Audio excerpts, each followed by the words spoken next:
Happy Thursday Night Knives. It's Bob DeMarco coming to you live at 10 p.m. Eastern Standard Time with Thursday Night Knives. And tonight, we're going to pocket check. We're going to recognize patrons, and I'm not going to do any sort of hard sell. Mark, good to have you here, sir. I'm going to mention the town hall. We're going to talk about a couple of knife drops coming up, a new flipper from Lion Steel, some kitchen knives, the first from Benchmade. Talk a minute about SHOT Show. And, a couple of knives did come in that I swear to God I pulled the trigger on. Hey, Ethan, how's it going? I swear I pulled the trigger on this before November 1st. If you may remember from a supplemental episode last week. Hey, Alex, how you doing, sir? I mentioned that I forgot to pull the trigger. Well, I guess maybe after a whiskey or something, I did pull the trigger because indeed I did get something coming in. But it wasn't purchased in November. Swear to God. Tier 1, how's it going, Justin? Yo, what's up, fellas? Just Greg, how you doing, sir? Rusty, how you doing, my good man? Good to have you here. David, hello, sir. So, what are you carrying tonight? Hey, Caleb, how's it going? So let me tell you what I was carrying today. Front right pocket. The star of the show today, G-Man. How's it going? G-Man. I like that name.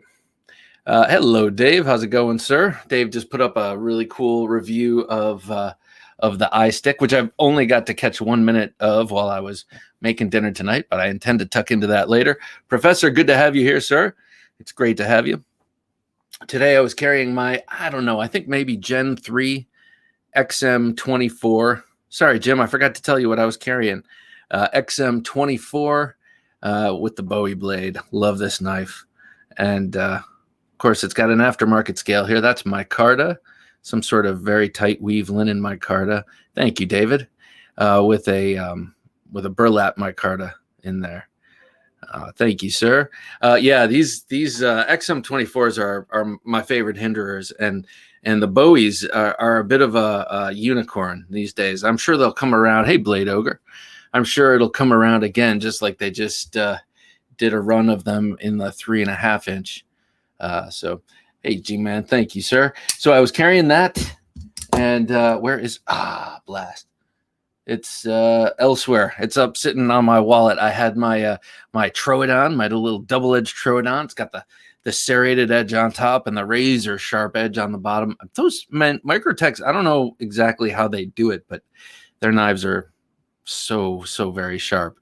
Well, I'm at MEPS, so couldn't carry a knife. What's MEPS? And I'm so sorry you couldn't carry a knife. I know how that feels. It's not a good feeling. In my little pocket pouch, Hellhound Combat Troodon. Nicely done, sir. I guess the Troodon feel was in the air today when it came to getting the knives out. So my traditional today, or my slip joint today, was this nice Stockman. I love Stockman. This is a medium. It's a Rough Rider with this artisan wood handle, which is quite fetching. These very, very, very sharp, thin 440A blades. So they don't hold an edge forever or very, very long. But for what I use this for, it's not an issue. So I had that. But check this out. Since I can't buy knives, I figured I would accoutre myself, if that's a word, with a new pen. So check this out. I love this. I love fountain pens. But to carry a fountain pen, I have a Lamy Safari, which is made for German school kids. So they're built very tough, and you can kind of I throw it in my backpack, and that's my EDC pen basically. But for the pocket, I've been wanting another little fountain pen that's a little bit more robust than the fat Coeco I have. So I got this. This is the Coeco Lilliput. Writes beautifully. This is aluminum, but you can get them in brass and copper. I believe I got the copper little clip because it is cylindrical. It will roll right off any surface you set it down on. But it's a tiny little fountain pen. It opens up into a fountain pen that's about the size of a small, click bic thing. And so second best to a knife, or maybe third best, because of course a watch, everyone knows I should have gotten a watch instead. Rusty, Rusty says, Pocket Check, Spyderco Manix 2XL in CPM M4, customized by Scott at Big Bore Knife and Gear. Nice. Spidey Chef also customized by Scott and Rough Rider Reserve Kayak. That's the double-bladed, the equal-ended, or the double-ended. It's got two Warncliffs. That's one of the new 3 knives that came out. The Rough Rider Reserve. Interesting. They look good. I'm definitely interested in that one arm. I love that razor style blade. And who doesn't like denim micarta? Just Greg says, had my Boker pruning slip joint. Ooh, sorry about that. Pruning slip joint in my pocket. So that's a big fat hawk build blade on kind of a big sway back frame, I believe, with a Swiss Army knife space pen and an Olight i3T. So yeah, I had, this is going to blow your mind. I had my Maglite again today. This light just lights up the world before me like none other. Off-grid Viper. Okay, so I'm just kidding, by the way. I do have plans to get an Olight. I have an off-grid in my hands that Dave, this old sword blade reviews, you know him from the show. He donated this to the channel and to us here, and I will be, I just did an interview with the gentleman who runs this company, and we had a great talk, and this thing is one sturdy, durable knife. So that was my pocket check for today. This old story, carrying my eye stick, of course. Excellent. That's his workout for the day. It's that 4-pound, half-inch thick push dagger from Tops that he won in the auction last week. Carrying my new MBK Old Guard. I like the Old Guard. I love the look of it, and I believe that's like a 4-inch blade, and I dig that. Hello. Hey, Jana. Spyderco Para 3 CPM crew wear. Nicely done, man. We have some real class viewers here, I gotta say. A lot of very nice knives. Rex 45. Does that mean a gray handle? Para 3 with skinny micarta scales. Nice. I should have waited and read the whole thing before I. Trevor Berger Lex K in fat carbon. Alex loves that fat carbon, and actually so do I. I complain about carbon fiber all the time because I just like to kvetch about something, but fat carbon fiber, you cannot argue with how beautiful it is. It's like marble. Pro Strider SNG and Benchmade Mini Loco. The Loco, man, I always thought that was a cool knife, and it had a very short-lived career. That's not the right term, and I love those Protec Striders. Just gorgeous, especially in the micarta. I'd love to get the micarta. Carrying the Emerson Rendezvous and GEC 44 gun stock. I love the gun stock, which I have that. I thought I might have it right in my proximity, but I have it in the Gabon Ebony, and that was my 47th. When I turned 47, I bought that for myself. I carry fountain pens as well. Always have. That one looks really nice. So it's a Coeco made in Germany, Lilliput. I got it on Amazon. I'm carrying the carbon fiber Ferrum Forge Stinger and the Pearson Rhino. Very nice. Mr. Pearson and I, we're in talks. No, we're figuring out when we can get together and have an interview. I think his stuff is very impressive. Thank you, Justin, for exposing me to him. I'm not sure if I would have known about him otherwise. Spartan 3.25. Here's my Spartan. Love this knife. And so at some point, I would like to get my hands on the 3.25. But for now, I'll settle for this awesome 4-inch blade. Blade Ogre, the GEC 38 Special Dogleg Jack and Rough Rider Reserve Swell Center Whittler. Very nice. I love the 38. The 38, I have the 38. I think they called it the Special. It's the single bladed 38 with the blade coming out of the wide end, and it's a California clip, and you can still buy those. I think those were a 2018 run, and you can still find those in that red paintbrush bone, which is beautiful, and a green tractor bone, which is beautiful, on a couple of websites. I don't know why. Great knife. People should check it out. My new Zeba has the red fat carbon fiber. It's beautiful. Well, I'm not surprised. Zeba knives are they're so beautiful. I love the lines of them. Carrying Emerson Super CQC7 with custom sniper green cerakoted blade. That sounds cool. Liners and backspacer.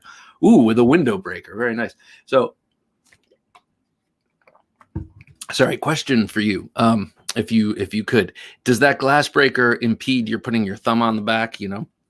Just curious. Sometimes I've seen aftermarket glass breakers somehow put on the front, like kind of right here. So it doesn't, instead of right there, so it doesn't affect putting your thumb there. Just curious. ABW Model 1. Oh, American Blade Works Model 1 version 4. That's the latest with black and white G10 scales. Man, that is such an understated design and so beautiful. And if you saw the interview with him, he just keeps going back to the drawing board and refining and refining and refining. And that is like, it's got to be one of the most dialed in knives of recent days. Just ordered the MBK OG in carbon fiber. My Carter version still in stock. Nice. That old guard. I think that's nope. Okay. Well, wait, nope. Oh, nope. It doesn't impede your thumb. That's what I was asking. Okay. All right, cool. Thank you, Jim. Gotcha. Cool. I like the sound of the green too. The green Cerakote on a CQC7, because that's all about business, right? Okay, so I wanted to thank our patrons. I want to get their names up on the board and show everybody. And because the past couple of weeks, I don't know, I've just been on the sales kick and I've been mentioning it so much. So I'm not going to mention it or tell you to go over there. I'm just going to show you the names of the kind folk who have been helping support the show, and it's greatly appreciated. We have Brent, we have Where is Christoph, and I'm not going to mention like last names if they don't have it mentioned in their profile on Patreon. So Brent, we have Where is Christoph? I know he's overseas in Belgium, I believe. Timothy Becker, we have Jock over there in Great Britain. We have Kevin Seastrom. We have Reed Martz. I always wonder if you once had an umlaut over that, and it was Mertz. Caleb Townsend, Ryan Leitner, our good friend, Edwin Callow, another one of our good friends, The Knife Whisperer, another good friend, and of course, Mike Latham, who I just had a conversation with. What a great guy over there at collectorknives.net. The great and powerful Jesse Tellis, Mr. Filato, Blade Ogre, we love you, and Fred Lynn. The four of you are recent additions and greatly appreciated. So thank you, one and all. Well, we're humbled that you would exchange money for this. So greatly appreciated. Thank you, patrons. And I like the graphic, Jim. That will be our graphic from now on. And hopefully we'll add another column, slowly but surely. And greatly appreciated. I also wanted to mention before we get into knife life news, a thing I can never say, and talk about some knife drops. I want to mention the next town hall, which is Saturday, November 14th at 12 noon Eastern Standard Time. And it'll be, of course, live here on YouTube. And as usual, it'll be like the 3.5 to 4 hour show. And we're going to have a number of great guests. We have Alex Steingraber coming. We have David Cam coming. We have I'm sorry, Nick Timpson coming. We have Ernest Emerson coming, and I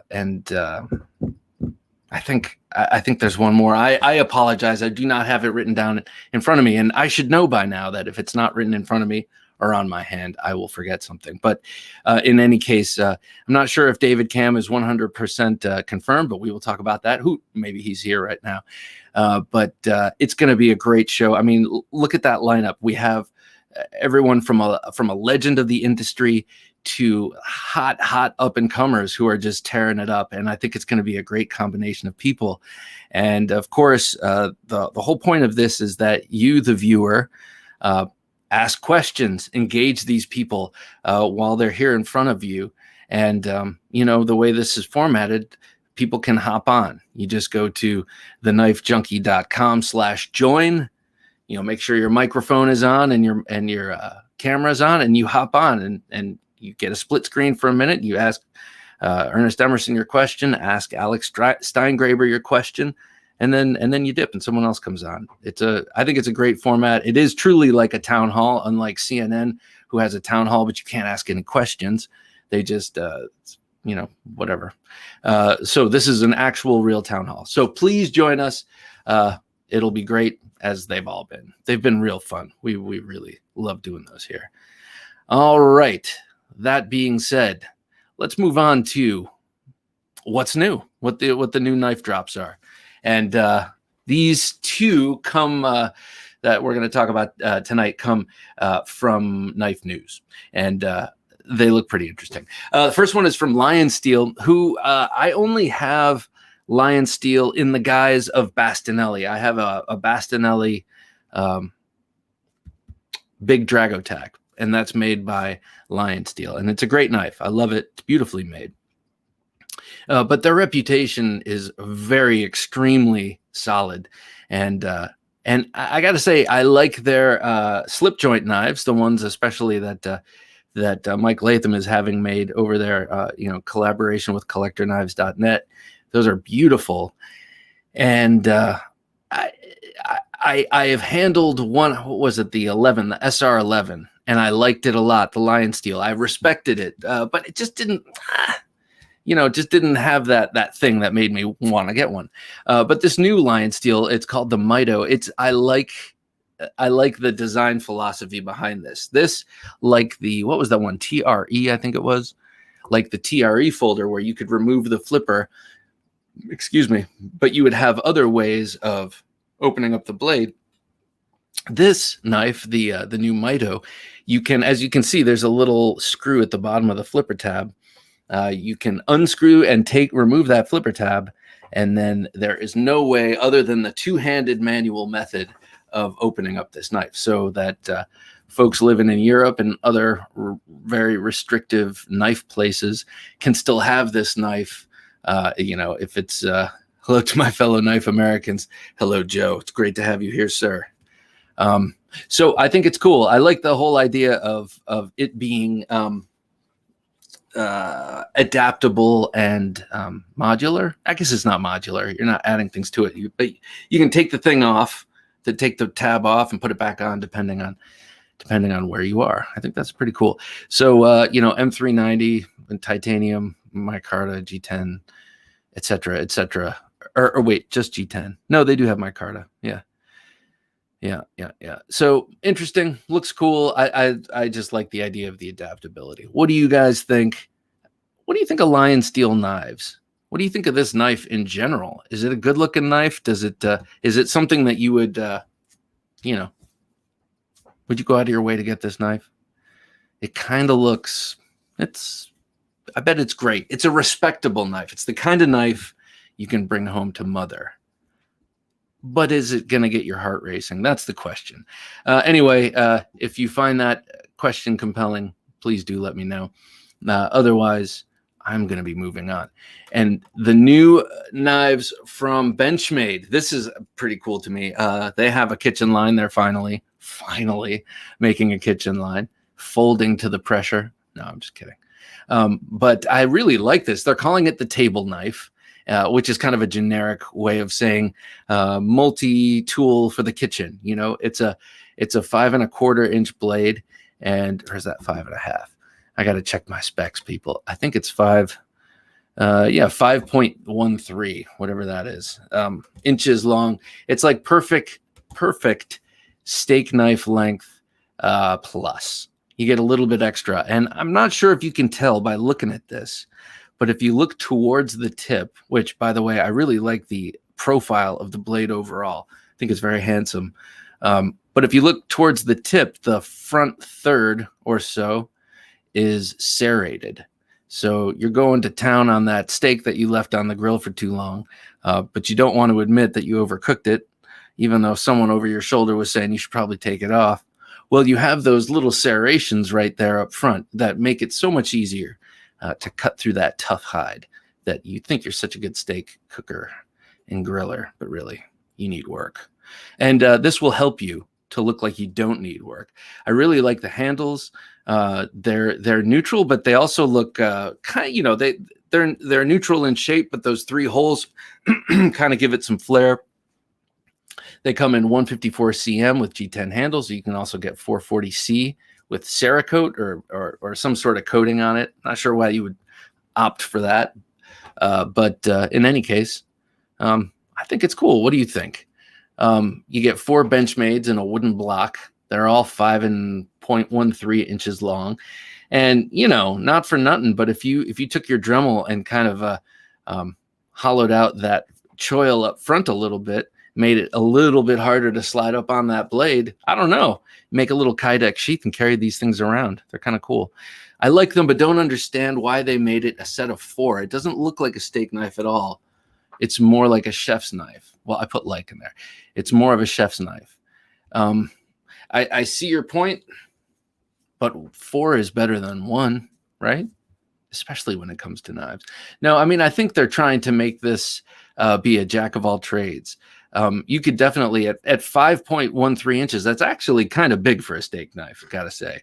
I mean, I could manage, and you'd look like a total lord walking into a place and pulling that out and cutting your meat with it. But yeah, they do look more like kitchen utility knives to me.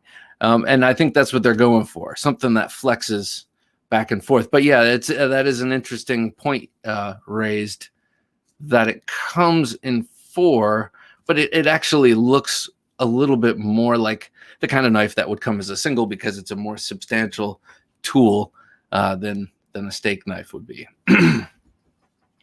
Not sure. Benchmade, I know you're watching. I'm just kidding. But if anyone knows anyone at Benchmade, send these over here, and I'll give them a try. I mean, really, actually, they are pretty cool looking, and they do look like they'd be quite useful. So anyway, I'd get them in 154 cm. Seems like a lot of people releasing steak knives at the same time. Okay, so here's the question. Is it, you got Tops, you got Emerson, of course, Spyderco, and they've been doing it forever, and even Cold Steel has been putting out kitchen knives forever. And then you've got I don't know. There's a lot of other people, but one would be cheaper. Yeah. Don't need all 4 for utility. Indeed. But so I think a lot of it is keeping up with the Joneses, 4 knives means 4 headaches, making the factory grind even. Ooh, biting commentary from Caleb. But you're right. You're right. And how maddening would it be to pay whatever you're going to pay for this? It's not going to be cheap. Yeah, multi-use kitchen knife, I guess. But and then picking up each one and examining them and looking at them side by side and not having them perfect, it would drive you nuts. They don't all have to stay in the kitchen. That's right. That's right. You could have one taped to the bottom of your desk at work. You could have one in the garage, for chores out back. The third one, maybe you keep 2 in the kitchen, one for boning and one for steaking. I don't know, something about them I like, though. I guess it's just the shape. Have you seen the Viper Sakura knives? Not. I don't think so. Those must be kitchen knives. And while we're here, I'm going to just want to get oh yes, those are beautiful. I'm sorry. Yes, I have seen them with the curvy handles, and yeah, they look very, very pleasing to the eye, and also very pleasing to the hand. Not sure if they are, but anyway, Benchmade is jumping on the bandwagon, getting out some kitchen knives. I like that they kind of call it the table knife, to keep it a little less committed to any particular role in the kitchen. It's just you're going to use it on a table. Are you really a junkie if you don't have a knife taped to the bottom of your desk? Who among us doesn't have a knife taped under their desk? Cast the first stone, I say. Strapped to the vest like a machete, Now you're thinking. Tim Simcoe. They may not send them to you, just don't mess up the tip on the... Well, that's why they send you 4. Because the first 3 are going to drop. Tip down on the floor. Under the desk isn't normal. Yeah, I know, right? So SHOT Show is canceled this year, and I'm sure I'm the last to know, because I'm the last to know everything. I am the youngest of 3, and somehow that carries over into work too. It's like I'm the youngest of 3 at work, even though I'm not. But anyway, SHOT Show canceled. It was to be January 18th. I mean, what was it? It was going to be the third weekend of January, and now it is no more.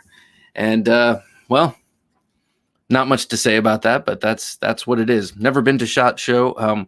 That is second on my list to Blade Show. Of course, this was going to be mine and Jim's first year of going to Blade Show and meeting all you fine people who were going to make it there too. But unfortunately, the COVID. And, well, same thing with this. So it's a bummer. It's a bummer. It's a bummer. And I'm not even going to qualify it. It's just a bummer. The whole damn thing's a bummer. And so no SHOT Show. There you go. Sorry. It just brought the energy down with all this bummer talk. Sorry. Okay. How do I recover? In any case, so now I'd like to say that if there's anyone out there who would like to chime in and let me know what it is they think I should do when I come out of this No New Knife November thing, which will be at the end of the month, obviously. I feel like I'm going to be back in a real tactical folder mode. Recently, I saw Slicey's Terrain 365, that shoot knife. My God, that's gorgeous. It's with the cobalt. What do they call that? Dendritic cobalt alloy blade, which is called Terravantium, which I love that. But it's in the fluted titanium handle. The whole thing is 100% rust proof, and my lifestyle demands that. So definitely would like to get one of those. What else? What else should I be? I want to get a Yo Jumbo, and I'd love to have BJ Hill do his tweak on the handle, though I'd keep the original blade shape because I just like it. But what else? What else is there out there that I need to really be thinking about that is going to fit more into my traditional modern taste? And what I mean by that is this is kind of traditional modern. Whereas, okay, I don't have anything here, but something crazy like an Isham is just modern. This is kind of like, this is a shape that's been around. Terravantium. Oh, Terravantium. I don't have a Cobra Commander voice. Slicey does an awesome one. So I'm calling this, just now for the sake of this conversation, modern, traditional modern. It's like it's a modern knife, but it's kind of a traditional. The VDK Strix. Now, is that the very heavily contoured handle, large Tanto? Yeah, that's a good looking knife. I think so, if that's what you're talking about. The MBK Old Guard would be. I do not have any Monterey Bay knives, and that might be the one to start, because it's I think it. Wait. What's that line from Fight Club? What's the dining room set that defines me? Oh, okay. Well, it's kind of like the question Professor EDC brought up. That sort of slim, simple, classy MBK thing is something I'm interested in right now, because it has those. What is that Hinderer scale? Now, I would have to dig into my. I can find out for you. But it's a guy who is selling. He had already made this, and no one had bought it. This was a couple of years ago, and I'll find it. I'll find it for you. I have his card around here somewhere. But I love that. I love the micarta on the thing on the thing. I love it. Pena X Series knives. I think you might be onto something here. Yeah, a Pena Lanny's clip, or one of the two kind of Warren Cliffy knives in that series. Oh my God, but you'll never find one available. Okay. All right. Yeah, you're right. But God, man, they are beautiful. They are really stunning. Every time I see one on Instagram, I stop. The DEFCON Proelia.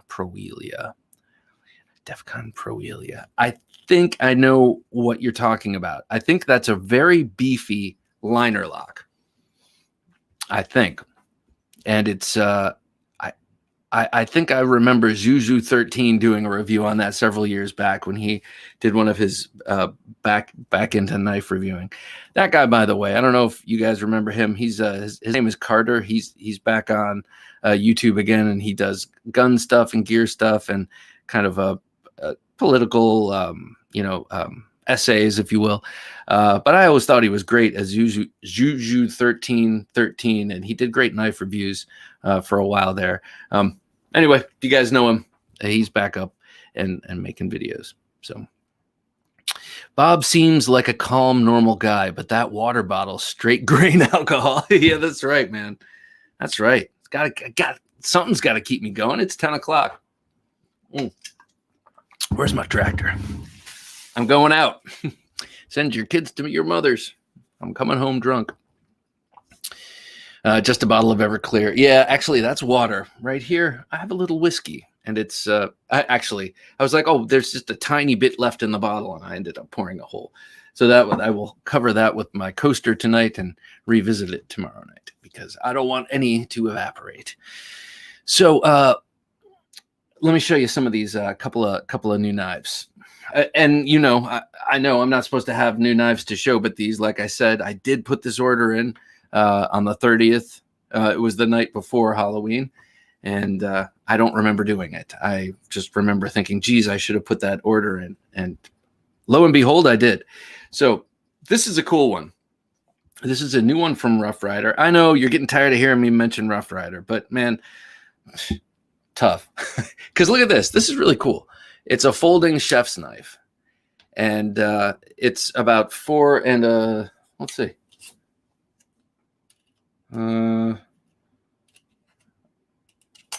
5th grade math. It's about 4 3/8 inches long. This blade. It's got the scallops in it, like you see on a lot of Santoku knives, so that the material you're cutting is less likely to stick because there's less surface area to stick to, and it's very sharp. Very, very sharp. It's remarkable. I mean, these Rough Riders never have any. I have play on one of the blades on a canoe I have from them, but really no play. Nice lock. There's some gapping issues, but this thing was $15. This is 440A, and I wanted to check it out because it's just a cool design. I love the idea of the folding chef's knives, and so. I do have a criticism of it, though, and that is, well, I mean, it does as well as it could to fit in this handle, but I feel like you need a little bit more knuckle clearance. So the only thing I've cut with this is diced in an onion, where you do it this way, and then you do it this way, and then you do it that way, and you get the dices. And this worked very well for that, but I did notice when I was doing the final downward thing, I would have to do a little bit more of a slicing motion through the tip because unlike a normal actual chef's knife, it doesn't extend too much further down there. So you can't do a straight cut. But, it's kind of a novelty. And, who really uses folding knives in the kitchen, except when you just want to test something out? I mean, most of us have kitchen knives. But I like this as a crossover and I don't know. Who knows? If we ever go glamping, I'll bring this. I'll be like, oh, honey, I've got it covered. Just be like, wow, that's so cool. My husband is so cool. Wow. Oh, sorry. Was I saying that out loud? That's how it is around here, man. So I also got a cotton sampler. I have one other cotton sampler. It's a mini. It's a tiny. And if we're talking about historical patterns, I love this. So the cotton sampler, or so the story goes, and how I've read it and heard it, that big sort of bulbous scalpel-looking blade. It also looks kind of like the front of a spay blade. Thank you, Matthew. How you doing, sir? Is to cut open the big. The giant. Yes. Yeah. Is to cut open cotton balls and inspect them. And then this area right here is to stretch the fibers over to gauge the fibers, something like that. And, I love that. Just tell me a story like that and I'll buy your wacky looking knife. I just think it sounds cool. If indeed it's true and that's an actual part of American history, I love it. And if it's not, it'll do till the real thing gets here. But like the micarta handle is very, very nice. If you like the cotton sounds, definitely check out the Finch. Ooh, okay. I remember hearing about this. All right, I will indeed check that out. This is where you run into the fact that you're dealing with a $15 knife. Now, if you look straight down here, let's see how we can do this. I'm going to try and do this. So you look straight down the blade. Let's see, straight down the spine. Jeez. I don't know if you can see this. The blade takes quite a turn. Quite a turn in this direction. But then when you fold it, it hits the liner on the same side, and it should hit the liner on the opposite side, folding it. So it is really, they ground it really off, or it's bent in some sort of deep in its DNA. Like there's no fixing it, but I'm fine with it. And you didn't buy the Rough Rider Easy Open razor before. I know. I never get anything before it sells out, ever. GEC, I'll be stalking it for weeks, and then boom, I see Edwin has it, in pictures, and I'm like, well, let me go to the sites, and of course it's gone. Edwin's already got it, and he's taking pictures of it. Man, his GEC collection is just going gangbusters. Beautiful. He's got some beautiful, beautiful stuff. But that's not a surprise. He's got a great collection anyway. So another knife, which is not mine, but I wanted to mention, was this Seadog. What do you guys think of off-grid knives? I'm very impressed with the build and quality of this knife, and so off-grid has 3 tiers of value, and this is on their lowest tier of value. And it's made with Aus 8 steel. It's beautifully hollow ground, very sharp. And if you like the shape and need a super rugged knife, this thing is really cool. You got that glass breaker. You have this, which is that nice clip. If you look at my receding hairline, and you look at the clip, there's clearance there without any screws popping up. I love that detail in an inexpensive knife. I love that detail in any knife, but when you see it in a knife that's value driven, it's inspiring. And then 3 screws, love that, 3 screws, just to be sure that clip isn't going anywhere. And then an interesting thing, very discreetly on the lock side, if this were a frame lock, well, it is still the lock side because it's a liner lock, is this little secondary lock that you can engage so that no matter how you are, maybe you have really thick gloved hands and you're gripping this thing really hard, and the story. I don't know who's ever gripped a knife so hard that they disengaged the lock, but also was able to fold it onto their hands while they're doing that downward pressure. I don't know how that actually happens, but in any case, they've added a secondary lock here that really stays the hell out of the way. And most people feel that way about a secondary lock. And for this one, it's there if you need it. And if not, you don't see it, you forget about it. And you can't lock it closed. It's just, you cannot lock it closed. Just lock it open.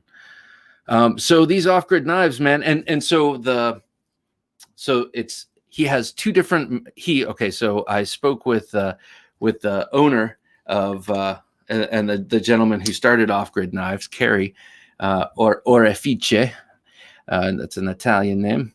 Talked to him about these knives, and Best Tech makes the 2 lower levels, and then We Knife makes the upper tier level. He's got a design called the Viper, I believe. Scorpion, I believe. And it's a beautiful, very tactical titanium frame lock with the beautiful inlays on both sides, and just a nice looking, got the off-grid hawk, or chubby hawk as I call it. because it's very fat. So tell me, Blade Ogre, what you think of that knife. I mean, this is very impressive. And then knowing that has built his other, his high-end designs that he's asking top dollar for is very reassuring, because if you trust Wee's quality and you like his design, then you know it's going to be an awesome knife. Really, it comes down to if you like the design. When people go to a trusted manufacturer like that. And not for nothing, I think it's pretty awesome that Best Tech does his other stuff, because Best Tech makes some awesome knives. And their CJRB line, oh no, wait, that's Artisan. But in any case, they do make some awesome knives. That refreshing grain alcohol. So yeah, I am curious, because Off-Grid first came onto the radar for me like a year and a half ago, I'd say, maybe. And with a sort of social media push, and I just saw them getting in the hands of reviewers and stuff. And I think they're a cool line. I think I need to get them, get some more of them in hand, but I really like that. I mean, this is definitely a pirate knife. Definitely a pirate knife. So any other ideas about what I should be getting when this moratorium ends? I tend towards the large. What about the Canis? Are people still liking the Canis, the Spyderco? I think it's a really cool knife. The handle is a little too swervy, curvy, choily for my taste right now. I've been in some very choily phases in the past. Right now, not so much. Matthew Lee, good to have you here, sir. So let me know, Canis, good, bad? It is the best knife I have for cutting duct tape because of the strange tip.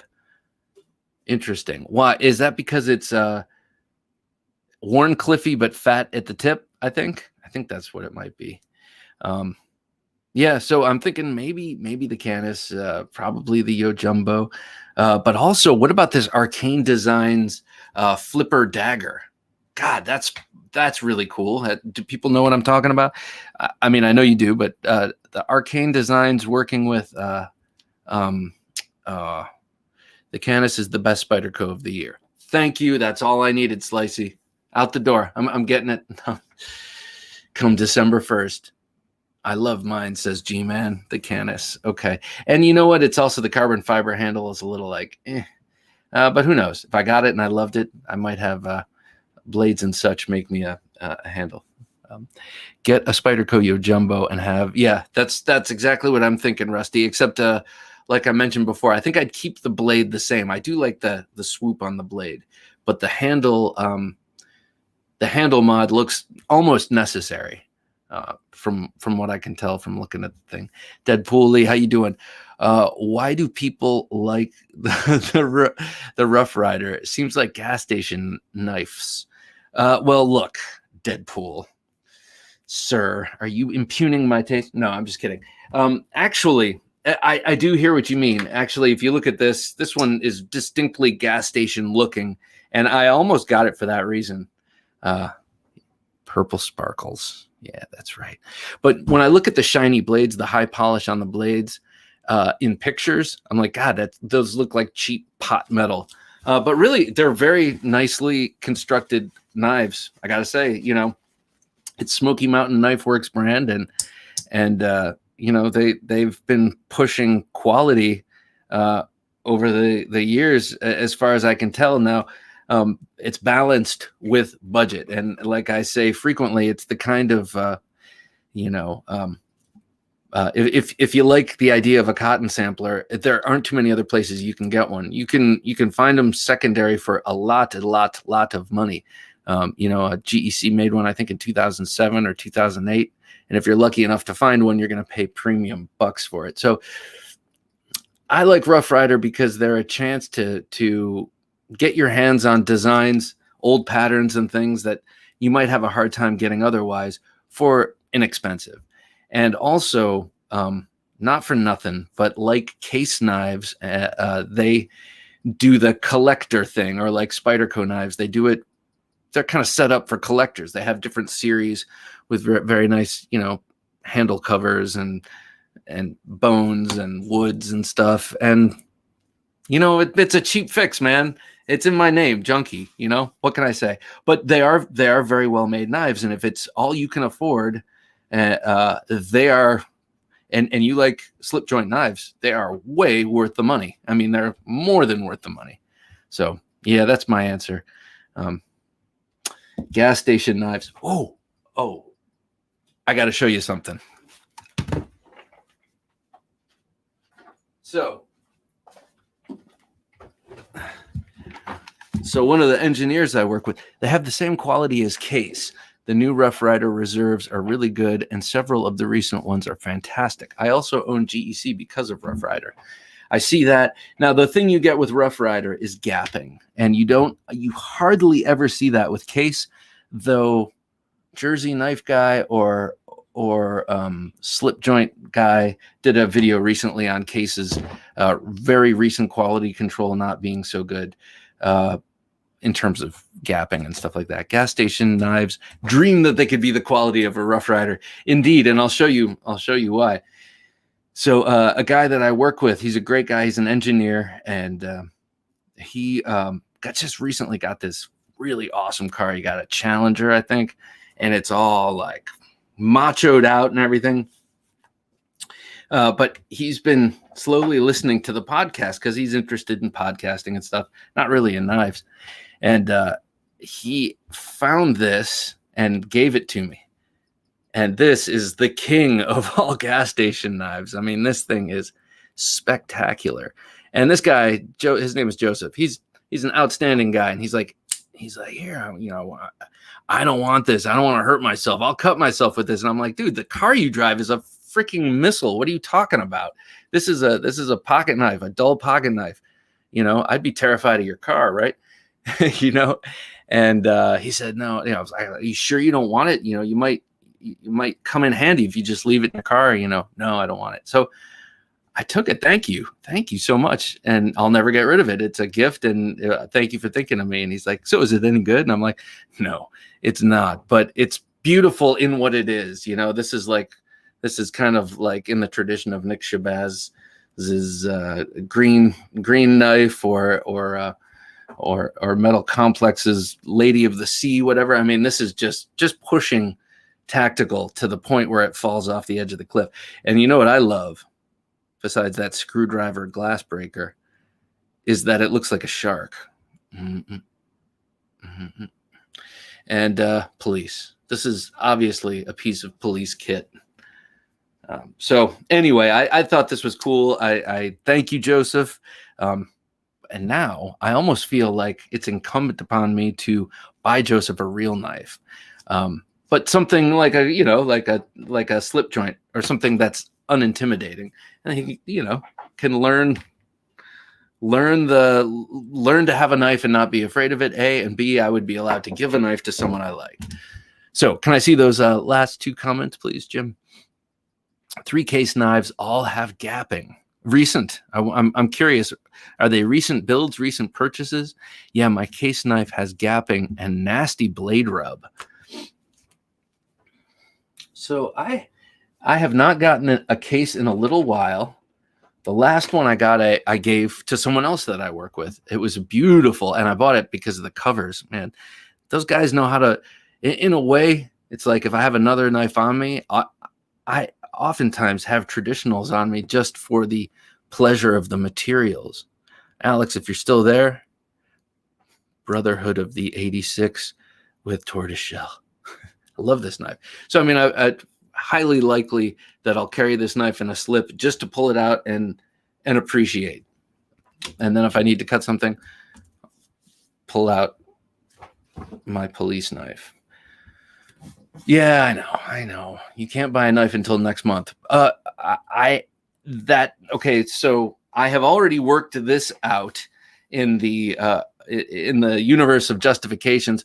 I can accept loans. Like if you want to show me a knife, oh wow, I've had a number of great and generous listeners send me loaners. Actually, the recent couple of videos that went up were all loan out knives, like the Pearson custom knives, knife by Ryan Pearson, which was beautiful. That's the Rhino, I think it was called, that Lavender Pants loaned me. I mean, Tier 1 loaned me. And, those Rome East knives that Brent loaned me. Beautiful, beautiful. So those do not go against the code of no new knives November, because indeed I'd be sending them back to you. And,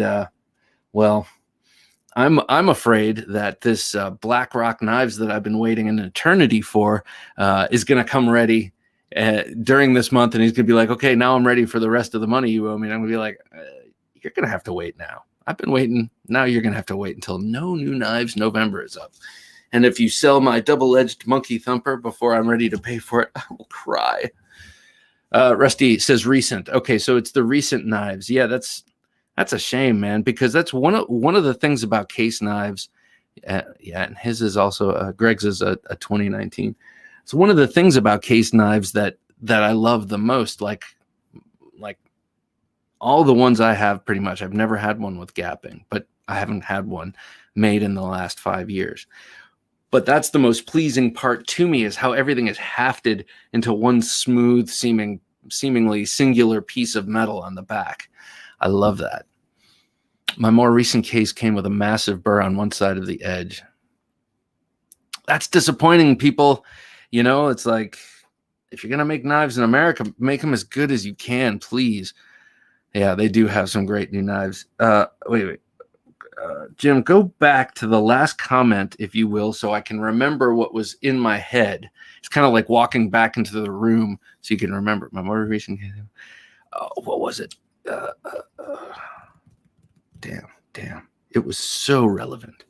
What do we have here? Take your time. Oh, well, people, please come on here. I think we have Alex who wants to come on. And I'd love to see you, man. Love to see you. No new knife November. Yeah, goddamn. What was it? It was, I can accept. Well, whatever. Doesn't matter. I'll come back to it. It will reoccur to me. But the point is, it's no spending of money. Mike, let's see. I have a Blade Forms 2019 number 86 that I will sell you for $1. But it must. That's. Man, if you were serious, I would totally say no new knife December, or no new knife February. You know what I mean? Just kind of like push it down. That's really, thank you, Mike. I appreciate that. Mike Latham, ladies and gentlemen. Mike and I had a very interesting and awesome conversation this week, which will appear on the Knife Junkie podcast in 2 Sundays, I believe. Yeah, this man knows about his traditional and slip joint knives for sure. And not for nothing, but if you have not seen the Viper sow belly on collectorknives.net right now, it's one of the, they do a lot of collaborations over there with Lion Steel and Viper and other knife companies. But, the Dom and some of the other slip joints that are so hot that are coming from Lion Steel. Well, those are all, Mike Latham, mostly Mike Latham collectorknives.net collaborations. And they have a new one with Viper that is perfect. If you know what a single bladed sow belly trapper looks like, it's one of those, but modern with a perfect clip point blade and beautiful Bacote wood handles and single milled out liners. I think they're titanium liners and bolsters all milled out of one slab, and very beautiful. February is the month. Oh, what did that say? Sorry, Jim. February is the month to do it. It's the shortest month. You're right. But it's also, it depends on where you live and what your general outlook is. But February is usually a pretty damn depressing month. Off-grid Viper Blackout, one of my favorites, next to my Cold Steel Recon 1.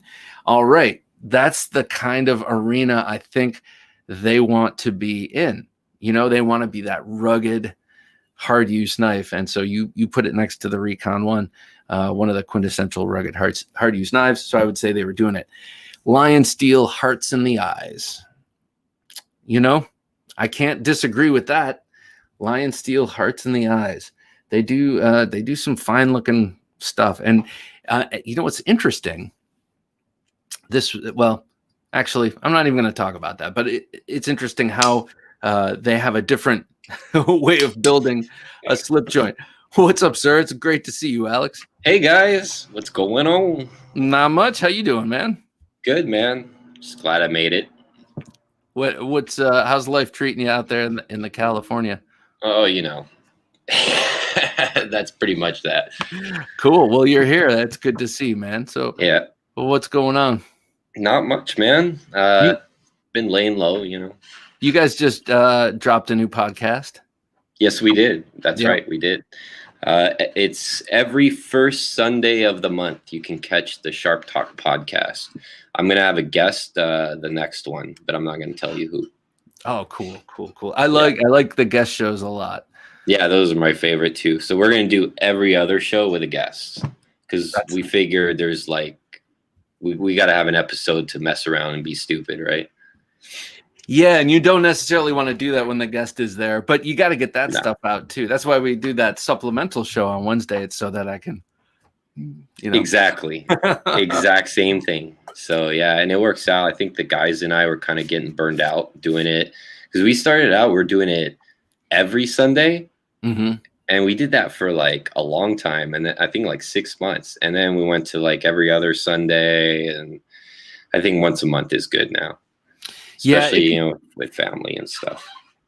Yeah. And right. Exactly. I was going to say it can be, you don't necessarily want it to be a stressful thing. You want it to be something that's enjoyable and that serves its purpose. Right. And exactly. Its purpose shouldn't be to stress you out, No. And then my new job, I'm working a lot more hours now, hence the bags. But yeah, it's good, keeping everybody alive and fed and happy. We still got the roof, so that's good. Thank God, man. Thank God. Yeah. It's yeah. Well, I'm not going to get philosophical, but it's good to always be to have gratitude for what you got. Yeah. I've been and this is underlined. So there's a portion of my work day, where I'm doing stuff on a computer, and then the computer's doing work, and I'm just sitting there minding it until it's done. And so that's my YouTube time. And the other day, I went down a YouTube hole and I was watching these great interviews, and I can't remember the name of the channel, but there are several of them where people are just interviewing homeless people. And crazy. And just talking about their stories. And there's a lot of mental illness and substance abuse, but there's also just a lot of bad luck, man. Yeah. And it can be it's nerve wracking. You watch I watched one about a guy who was like, interviewing a guy who was just the most, he just like the most non-street person you could imagine. He seemed like he just walked out of his office, So anyway, in any case, grateful for what you got. I'm glad you got a new gig, and that it's keeping that roof up. Yeah, I got a few new knives here and there too. I'm not, doing the full custom thing like I have been, but this is kind of cool because it lets me go back to my collection, and modify some of my knives I've been planning to modify forever. Or get enjoy production knives and stuff like that from the past that I wanted to try out and never stepped up and got it. So yeah, I traded a slip joint for this one to my good buddy Nicholas Shires on one of the Facebook groups. I actually traded a CK edition Damasteel Lion Steel slip joint, which I was really sad to do, but I've always wanted to kind of modify one of these. So this is a Zero Tolerance 0470. It's a Sinkovich design. It's basically a Kershaw Atmos with a little bit with a ZT flair to it, I guess you could say. It's so beautiful. Cool. I love that knife. Yeah. I love the Atmos too. My wife has an Atmos, and sometimes I love that. So what do you think of carrying that knife and using it? Do you like it so far? I hate the flipper tab. I slip off of it all the time. It's terrible, and it's maybe has to do with like the way the D10 is and stuff. It's one of those, if you touch the lock bar in any way, it's not coming out, right? Right. And then There was one more thing I didn't really particularly fancy about it. Oh, the way the bearings and the way the pivot sounds.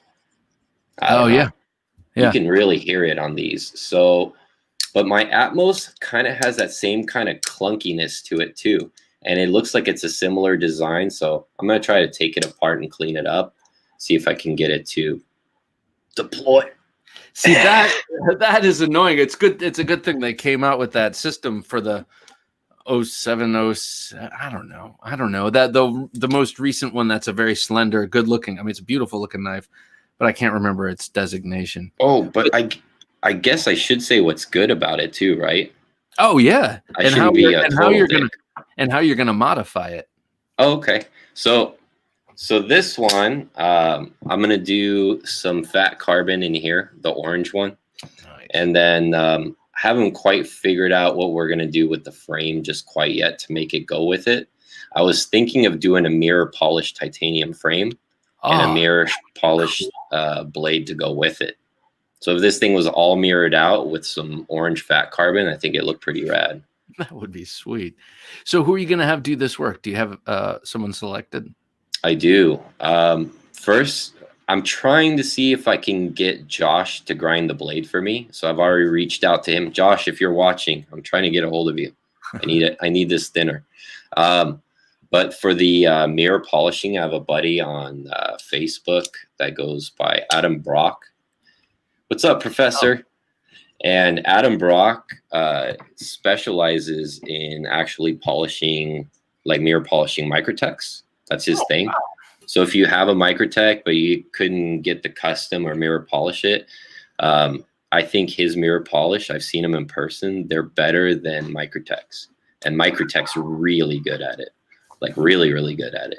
How interesting to get into that as your thing. Yeah. Yeah, I like everything, man. You know. Yeah.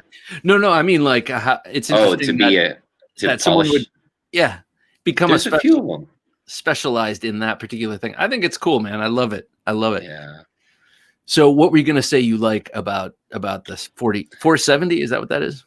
Yeah, it's a ZT0470. So what I do like is I love the way it looks. Mm-hmm. Like the way that the design is on the carbon fiber and like the little fine milling Sinkovich always likes to put on his knives. It's a little all over. The freaking lock bar axis is badass. I love the way that looks. Like if you look at it this angle, just you can see like a nice fine line. It almost looks like one piece. Yeah. You know, and these are the little details I like about this designer. Even though even the little tiny over travel stop that goes in there, right? Like it's just really clean how he did everything. So I like that, and I like the size. It fits my hand really nicely. It's like a medium-sized knife, but on the compact side. Mm-hmm. So that's really, really cool. So that's what I like about it. I love Sinkovich designs. I mean, everything he does is beautiful to me. Though that one that was kind of roundish, I don't know what it was called. It had a Warncliffe blade. The 0456. Yeah, I was not taller one. Yeah, tall and kind of fat and chunky. And had like a rim-looking pivot on it. Yes. Yeah. Yeah. See, to me, that wasn't my favorite of his things, but everything like the 0452 is such a beautiful knife. And this knife, this design, the Atmos and this design is so clean and classy. And I just love his. And have you seen on his Instagram page the wine keys he makes? Mm-hmm. Oh my God. Oh. I follow that guy. I'm never gonna own anything he makes, but I just like if I won the lottery or got some crazy job where I become like a millionaire, like that's what I would carry in my pocket every day. Yeah. And use the hell out of it. I would love that, man. Get like one of his the custom Pelican, which is what the Drunken was based off of. The custom version of that was a really, really compelling knife. But you're talking, you know, I think he's like the upwards 8 to 9 grand and then 20, 25 grand. Are you just all depends. Kidding me? I had no idea. Oh yeah, he's I mean, crazy expensive. I had no idea. I had no idea. Like if I you mean, I go on knew the he was. secondary market, I think the cheapest one of his actual like a Sinkovich knife was like $4,000. The cheapest thing I've ever seen. Oh my god. Yeah. All right, so that's not happening. Okay. I'll keep Well, buying we CTs. could sell a collection. Oh, let's see. Let's see. Yeah. Oh, hey, what's up, Mike? So actually, I loved that knife quite a bit, but I bought the Damasteel with the regular titanium bolsters, and I want the Damasteel bolsters too. So I sold it to get another one. Don't worry, it's more business for you. Well, come December 1st, one of the things is that sow belly single bladed clip point Viper. Jeez, man, that thing is awesome. I like the sow belly. I'm not happy to see Mike on here or you talking about him, because that's the store I like to go and hunt and get my stuff. Now everybody's gonna know. Yeah, yeah. Well, yeah, he is definitely one of the places I go for. Yeah, me too. Yeah, I love his selection. He's got a great selection of Tom Davidsons and all kinds of cool stuff. So if you guys are slip joint addicts, you know. Oh yeah, yeah. So anything else new? Oh yeah. Yeah. We're talking about slip joints. So yes, I also have one of these. We all know, you know, I saw Bob's show, and when he showed it off, I'm like, I gotta have one right now because I love this tortoise shell. So where did you find that? Did you go to the same place, the Knife Connection? Yes. Okay. So one of the guys in the comment, I can't remember who he was. He's like, "Oh, they have 5 left in stock." I'm like, "I'm leaving. I'll see you guys later." And I came back 5 minutes later. I got one. Oh, awesome! So yeah, I was really excited Knife about Connection. Alex, you handsome devil, says Joe. Oh, what's up? What's up? What's up? I'm still supposed to send him a knife to review. Which one? What are you going to be sending him? He asked to review the Sablia, the CKF Sablia. It's like a 4.2 inch M390 blade knife. Oh, is that the big kind of huge Persian? Yeah, that's a beaut. Yeah, and if I get a scratch on that, I'm scratching your ass, Joe. So keep that in mind. Strange. But I liked it. A scratch, not a kiss. Right. Not a kiss. What else you got there, Alex? Another one that I was really excited about actually came in today. It's the Mustang. It's a pattern 74. So every single drop that I've seen of this knife, I've always too late and I can never get one. Like I miss the burlap micarta one. I've missed like 2 or 3 different versions. That ironwood. And then this came on Knives Ship Free, and I'm so glad I missed all the other ones because this is freaking awesome. I love these handles, man. Beautiful stag.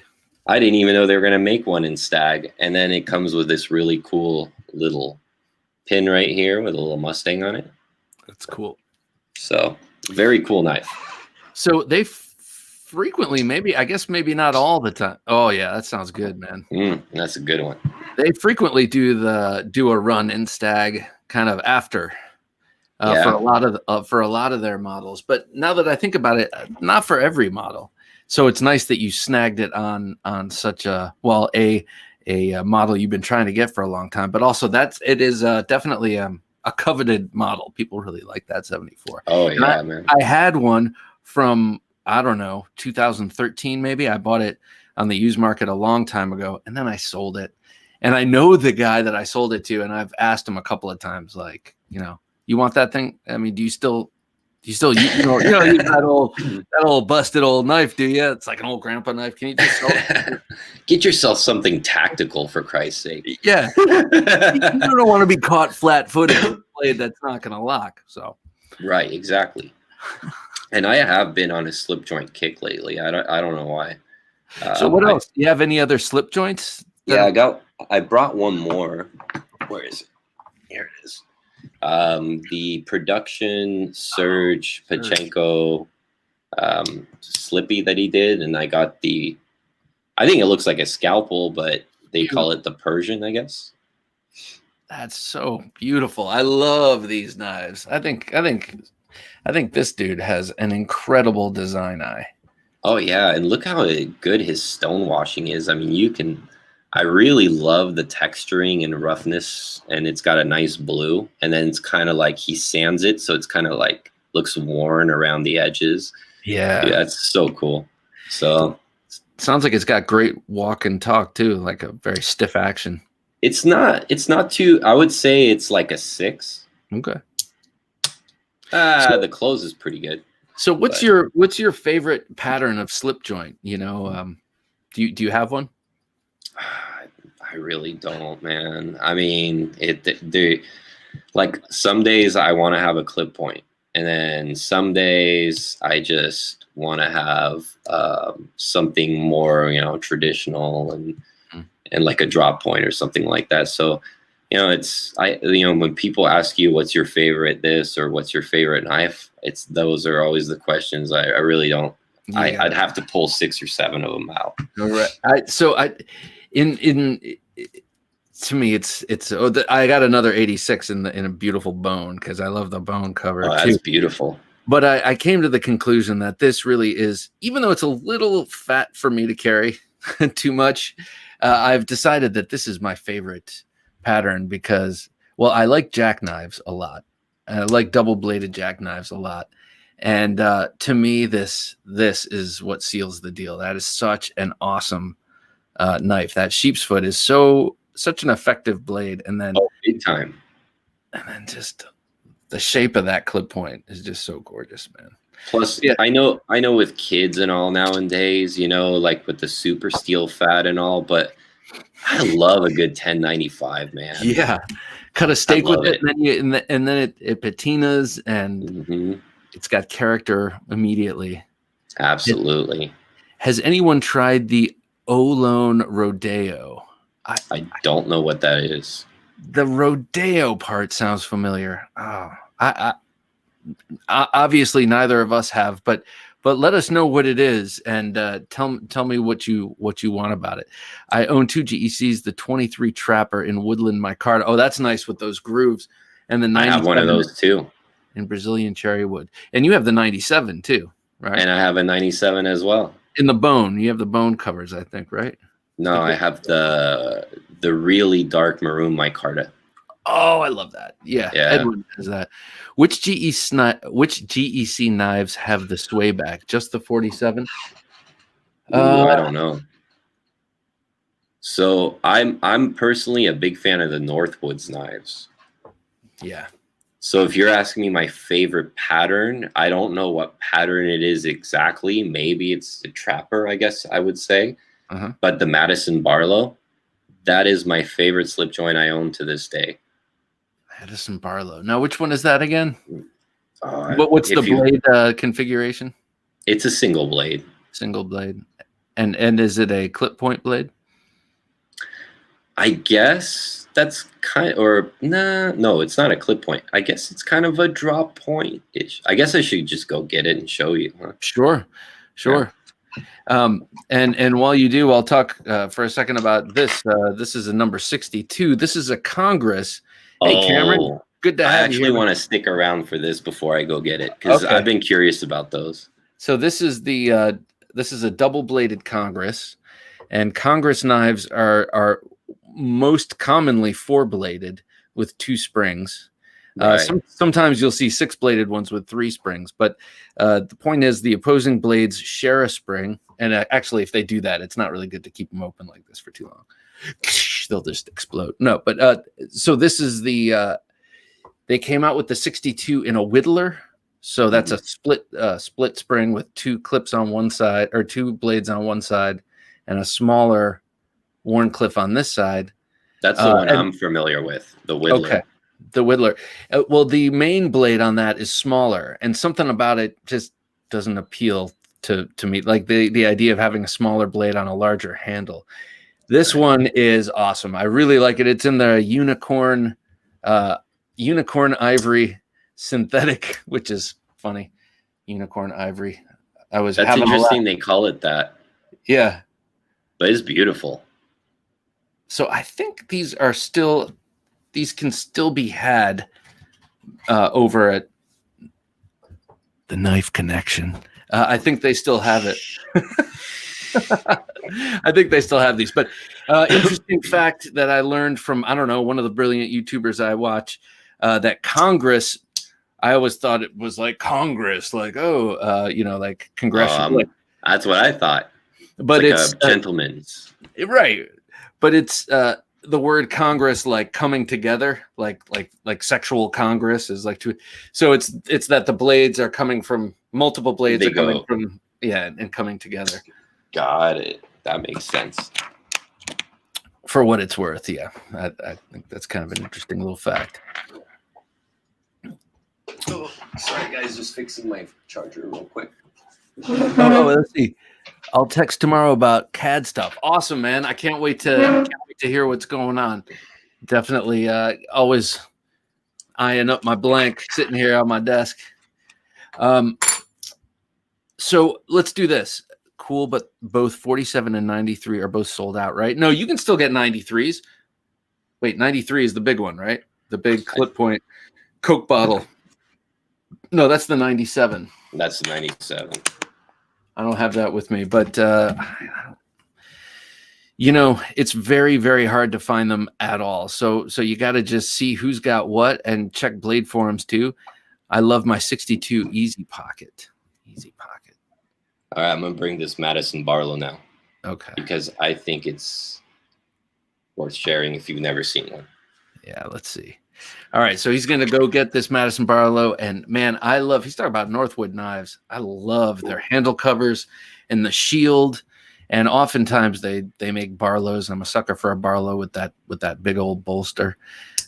Super cool. When he gets back, we're going to take a look at this knife, and then I think we're going to head into the knife fight. If you're down, Alex, it's kind of a wild card tonight. It's sword versus battle axe tonight. So. All right. I'm in. All right. I'm down.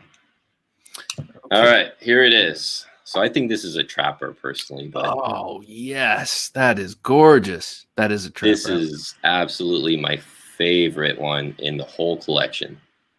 I love the way that, I guess you could call it thumb groove or, nail nick, whatever you want to call it.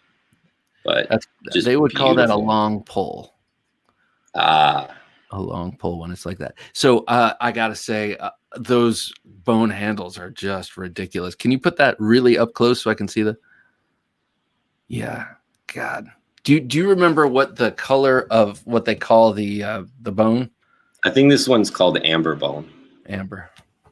It is beautiful, and I like how instead of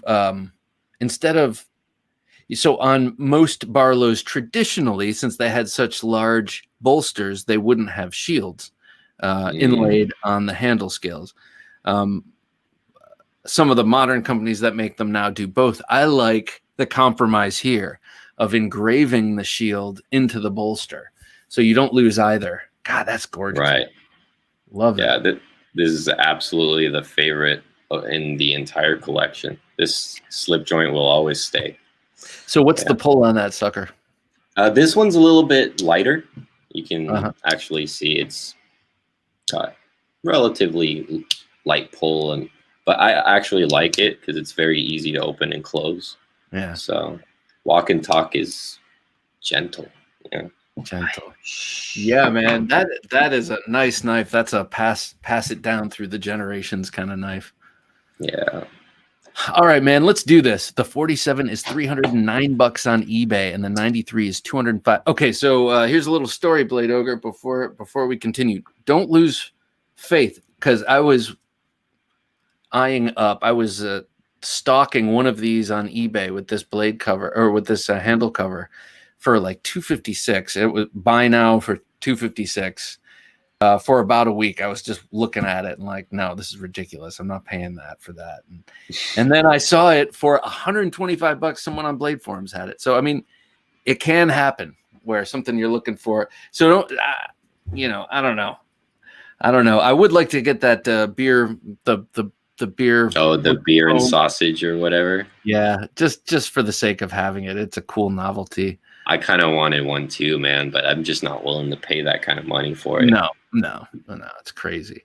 It's crazy how they come out, they're $80 or whatever, the $100, and then they immediately triple on the secondary market. Oh yeah, easy, you know. And I mean, I know I can make a killing on this one right now. God, yeah. But you know, I'm not one of those people. As a matter of fact, what's funny is I try to buy a second one for a friend, though, not for flipping it. Mm-hmm. And I mean, and I literally like happened to be on my phone surfing the internet, and then Knives Ship Free banner drops down from me getting the email. I clicked on it, jumped on the link, bought one without even thinking about it. And then I'm like, oh my God, what am I doing? Buy another one. So I jumped on, and they were all gone. Oh my God. It was literally less than a minute. Everything was gone. That's crazy. I'm on a list with them, Knives Ship Free for when the Bark River Knives Boone 2 comes out. Oh yeah. I love that. It's beautiful, sort of 7-inch Bowie knife with a kind of a slender.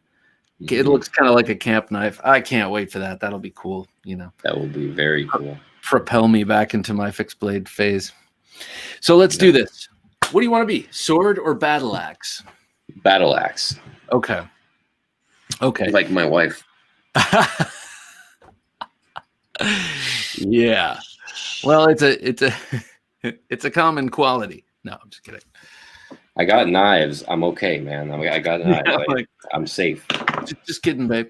No, I'm just kidding. All right, so let's do this then. I think you should go first. What do you think? You should go first. Okay, I will. All right, so thank you, ladies and gentlemen. Thank you for having me at this esteemed venue for this very important discussion: sword versus battle axe.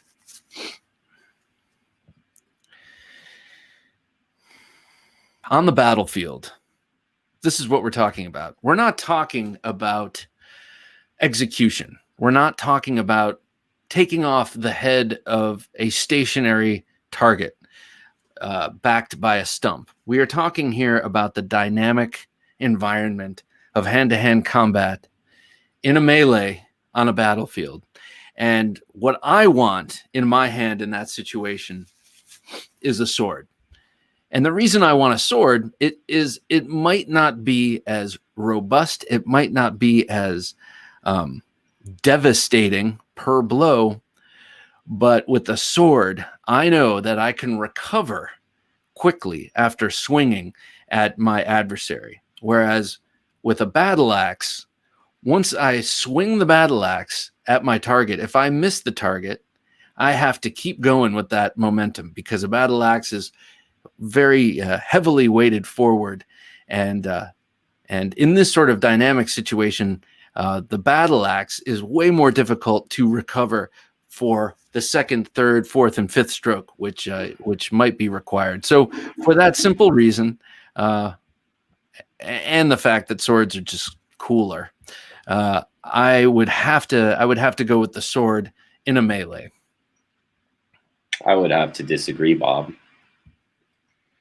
So in a actual combat situation, if I was going to go into the battlefield, I would want that battle axe. And the reason why I would want that battle axe is because with a sword, I only have maybe 1-2 hands nice close together. And if I need to protect myself, I'm going to have to swing the sword to protect myself.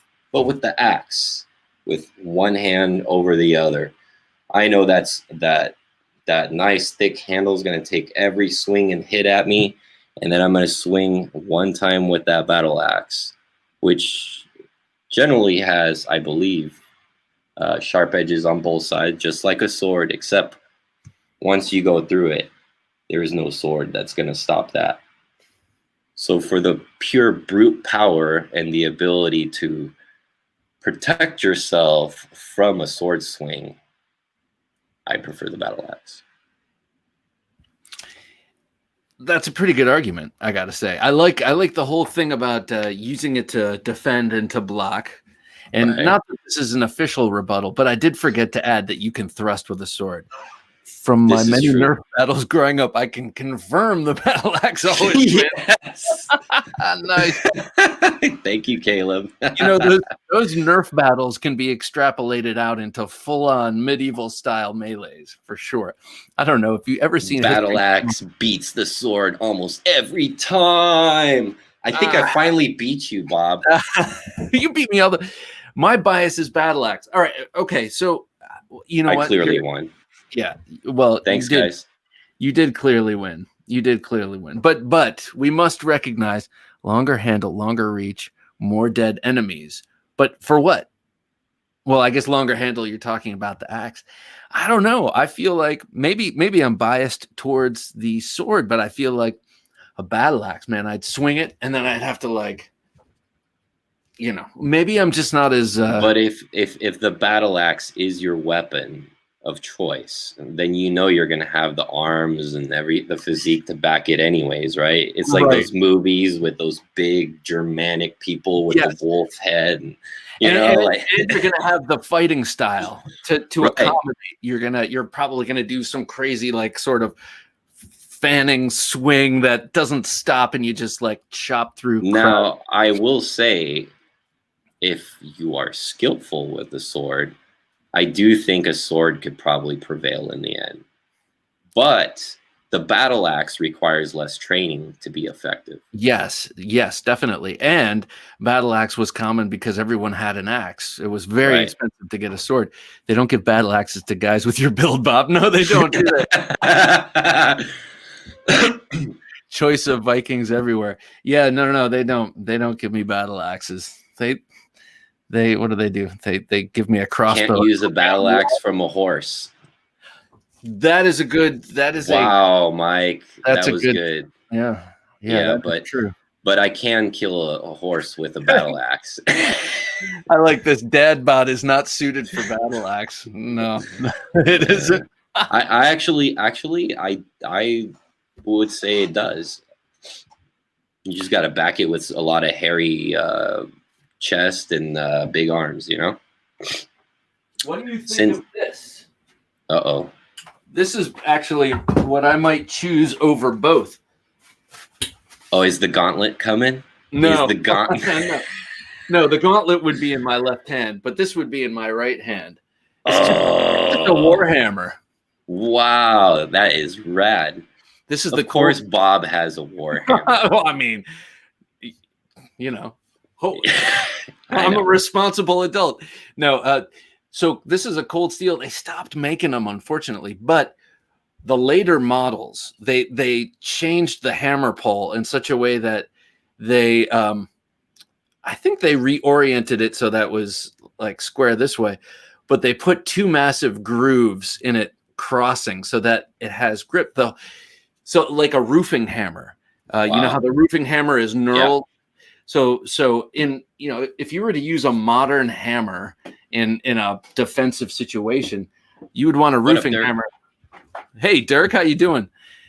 You'd want a roofing hammer because not only is it long, but it's got that knurling on the hammer pole, and that like grips into like a helmet. If you're going to clock someone on a helmet, it's not going to just skate off of it.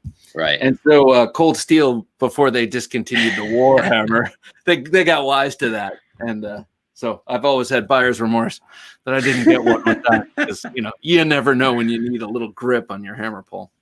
Absolutely. Yeah, I love Cold Steel, man. Like they really do some really, really cool stuff. It's the only company you're gonna see themselves take themselves so seriously. I know. It's totally unashamed and unabashed, and that's how you unapologetic. Yeah. Well, dude, would you buy a Warhammer from a guy who's like, it's a little scary, but it's great, it's a Warhammer? No, Lynn Thompson. Lynn Thompson strutting out there in slow motion, like slamming a pumpkin and like. Oh yeah. Yeah. Because that everything he does is an analogy for slicing a person in half or smashing their head. So. Oh yeah. Yeah, I love Lynn Thompson. I always have and always will. Well, but he cracks me up. And I gotta get him on the. Yeah, I got him. Oh my God, Guam! Guam. Systems. Welcome.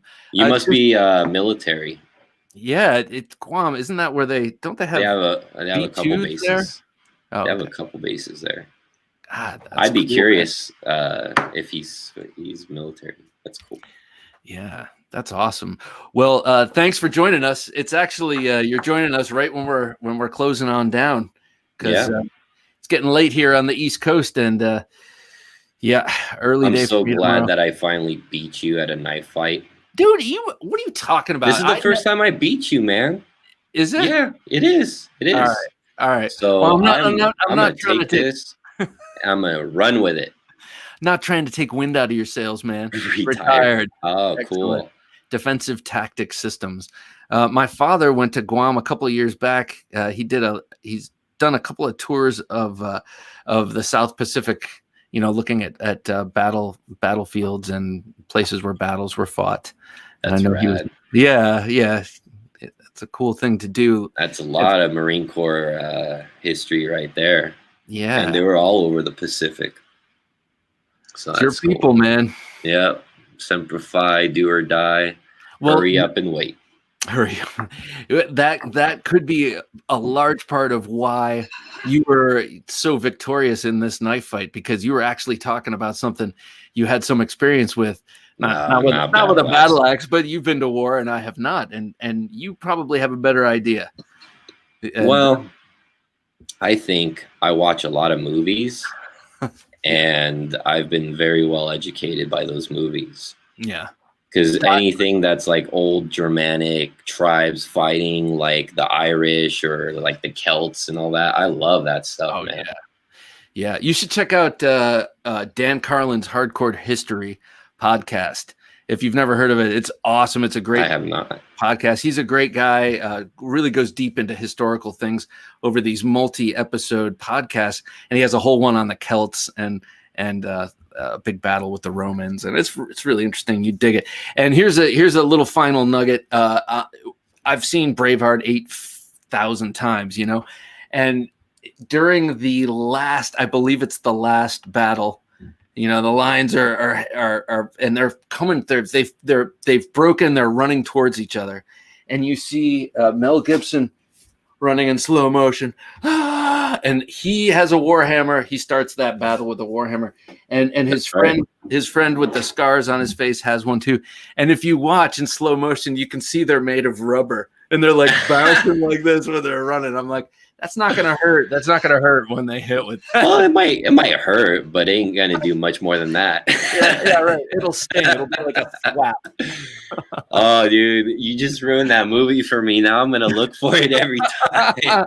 Ba-boing. Just don't look too closely. It's still an awesome movie. I just have to fast forward that part where he's like, freedom. yeah, because who can't get a multi-syllabic word out when they're being drawn and quartered? What a horrible punishment that is. Have your guts pulled out and then be torn into four. You were creative back then, huh? They were. They had nothing else to do. I'm telling you guys, check out Knife Fights. Just a couple of guys dressed up in real armor with real blunted medieval weapons fighting. It's cool. There was a show like that on History Channel, and there used to be a bunch of, when I lived in New York, there were people who used to meet on Tuesday nights at Union Square. This is years ago. I'm sure that's not happening now. But it's the same thing. And it wasn't just LARPers who were getting together to have fun in armor. They would beat the crap out of each other, and they were encased in armor. So I don't know, man. I don't know. I got Medieval Times about 30 minutes down the way. So, that's my, and I do go with my wife every once in a while. Well, we haven't now, but yeah, we used to go once in a while just to see that stuff. And you get a chicken right in front of you. Dude, we're fans in this family. My daughter likes to hold the soup in the cup and kind of drink like she's medieval. Yeah. like yes, baby. I just like to tear apart a chicken with my hands, and that's what I like to do. Just with your fingers in the grease and more wine. Yes, more wine. It's slamming down. Oh man. Alrighty, sir. I think that about was a pleasure. Well, thank you, man. It was a pleasure to have you pop in. I really dig it. It's like LARPing, but real fighting. Yeah. you can feel. That's what these guys were doing. They were definitely fighting in period style HEMA or whatever, and they looked like they were in, but they were beating the crap out of each other. So yeah, it takes a certain. One more recommendation for you, Bob. Have you ever seen Blade Dancer?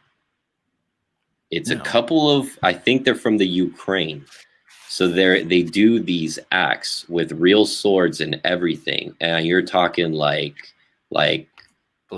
Don't even write it down. I'll text you the page. Okay. After we get off. But you have got to see. So it's called Blade Dancer is what I think it's called. And this chick and these guys from Russia or Ukraine, they just fight with these like 16-inch long swords, and they got this crazy music, and they choreograph and doing backflips while the other one's swinging blades. It's rad. So I guess that's a thing. Like people are doing these kind of like theatrical martial artists kind of, but it's not. It's like martial artists acrobatics, but it's not martial arts as like Asian sword fighting. It's like, like the knights and Eastern Europe. So it sounds like European wushu. Do you know wushu? Yes. That I didn't know there was a European version of that. Well, no. I mean, but kind of like that, yeah. Yeah, because wushu is a very, very kind of showy and acrobatic, and it's not something you would use in the street, but it's a beautiful martial art. Right. So yeah, that sounds like, except it's all in European. Yeah, and they dress like old knight, like in rags and stuff like from back in the day. It's so cool. I have to show you that. Cool. I have her I follow her on Facebook. She's awesome. Blade Dancer. Well, I'm in. Send it to me. I want to check it out. I will.